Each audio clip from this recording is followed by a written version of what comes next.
And namaste, this is David Hawthorne at astroview.com. Today is the 11th of February 2013. Following is the Vedic Astrology reading for Pope Benedict XVI, based on the 16th of April 1927 at 8:30 a.m. in Marktel, Germany. Now, using Vedic astrology from India and the sidereal zodiac, we see that in the first house we have the third sign Gemini. And the ascendant or rising sign degree is 5 degrees. We have Mars in the first house at 6:43 and Rahu, the northern node of the moon, in the first house at 7:16. This is always the first house, even though the number 3 is here. First house, second, third, fourth house. In the fourth house we have Chandra, the moon, at 23 degrees in Virgo. This is the fifth house. Here's the sixth house, Scorpio. We have Saturn at 14 degrees in Scorpio.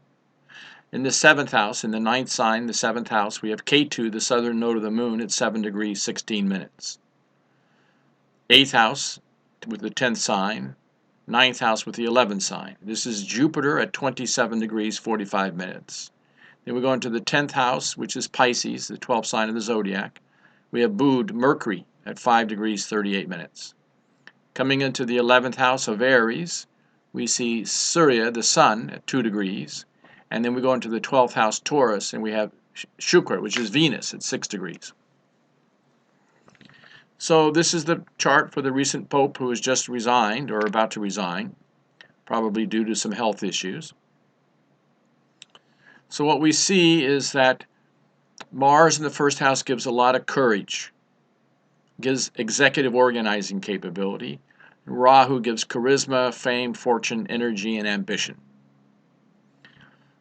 Moon in Virgo makes one very perceptive, very intellectual, physically sensitive, emotionally sensitive, and highly critical. And it does give some wealth and status here through property and home life.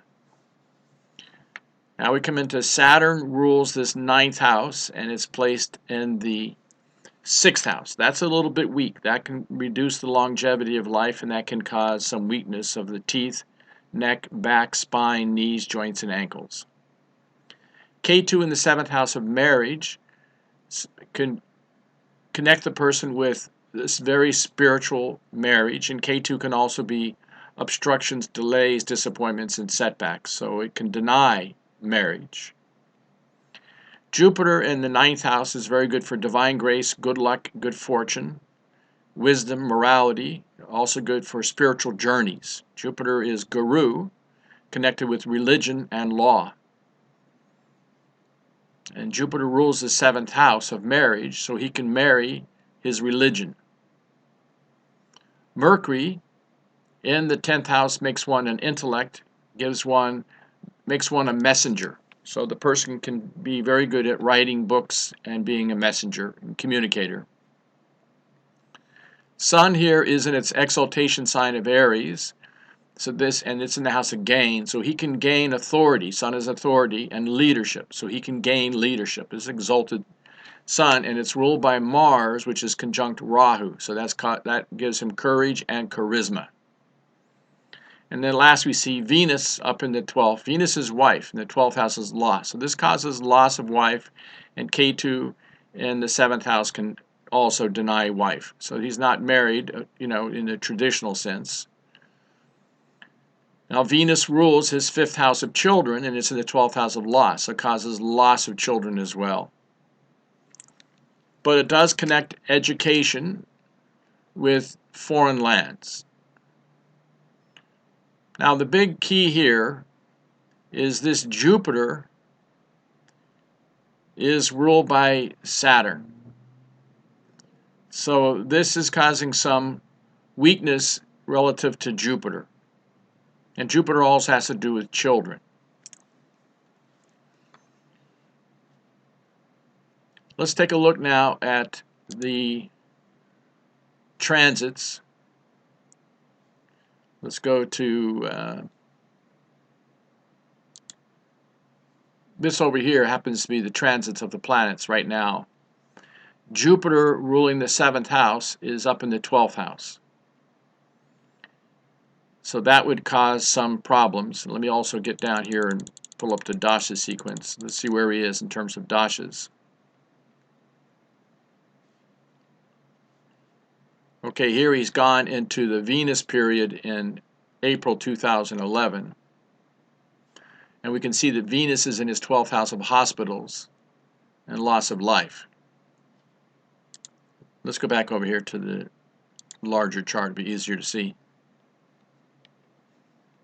See, I think what happened here is that back in 2005, I think it was April 2005, he became the Pope. But if we go back up to a year before, April 2004, he went into 7 years of Ketu.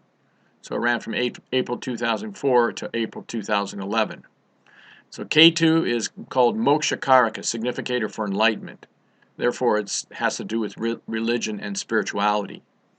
And it's ruled by Jupiter, which is in the house of gurus and religion and spirituality and long-distance travel and spiritual journeys. And then he went into the Venus period just before his becoming the Pope. And Venus is in Taurus in its own sign. It's close to the rising sign degree of 5 degrees. So that's considered strong, or that's considered positive. Venus in its own sign of Taurus.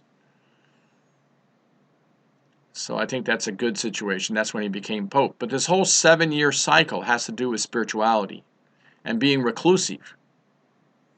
So now he's gone into his Venus main period 2 years ago. And his current subperiod is also Venus. So he's in double Venus. But Venus is in the 12th house of hospitals, losses, separations. But I think the real issue is that Jupiter, ruling the 7th house of relationships, went into his 12th house in May 2012. And it's here until June 2013. And that's hospitals and losses. So it's causing trouble, I think, with the liver and the gallbladder are very weak during this time. And Venus is also the kidneys, pancreas, and reproductive organs. So I think that's what's going on in terms of his health. In general, health is ruled by Sun, and Sun is exalted, ruled by Mars. But Mars is with Rahu, and that can cause hidden health issues or misdiagnosed health issues. Let me just see. Oh, the other thing is that currently Rahu and Ketu are in odd signs at 27 degrees. There it is right there. Let's go look at these transits. See, right now as we speak, so this is his birth chart over here. And see, look at Rahu and Ketu are at 26:59. That's about 27 degrees. And they're in odd signs, Aries and Libra. So that means that this Rahu sitting over here in Libra is aspecting over here into his Jupiter. That's liver and gallbladder, both at 27 degrees. So that's why it's getting really intense. I think his liver is not functioning right. His liver and gallbladder not functioning right. And then we have Jupiter. This is the inner chart is his birth chart. The outer chart is the transit chart. And so Jupiter's in the house of losses. This Rahu here is afflicting this Jupiter over here. So this Rahu is at 27 degrees in transit, and this Jupiter over here is at 27 degrees. So those are the main points. I do think that because he is Gemini rising, it's very successful, very intelligent, very social.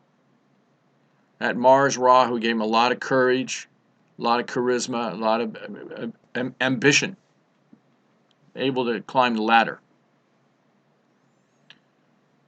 Mercury is in good shape in terms of his 5 degrees, the rising signs 5 degrees. Yes, Mercury's in his debilitation sign, for those of you paying attention.